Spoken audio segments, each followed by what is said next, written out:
Fish कडी रायस हे गोयचे तशें पळोवंक वचत जाल्यार ऑलमोस्ट सगळ्यांकूच फिश कडी रायस जाय आनी ताच्या शिवाय कोणाचेच जायना. आणि ताकाच लागून आमी सातत्यात नुस्तें असलें काय जालें हें आमी म्हणटा. आनी आमच्या फेस्टिवलात नुस्तें कशा पद्दतीन आमी फक्त खावपाक न्ही तर इट इज अ इंडस्ट्री म्हणूनय पळोवपाक शकता. आमी ताचो एक्झिबिशन पासून एक्वेरियम पर्यंत अश्यो वेरियस गजाली डिस्प्ले करता. वर्कशॉप आसतले किंवा पळोवपा खातीर आसतले. वेगवेगळ्या गोंयभरांतल्यान सगळ्या विशेष करून भुरग्यांनी येवचे. 2, 3, 4 एसएजी ग्राउंडार आसतलो.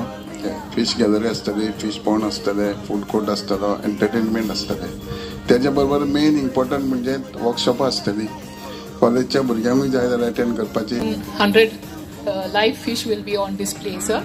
And we have various competitions for them so that there is awareness about the fisheries sector.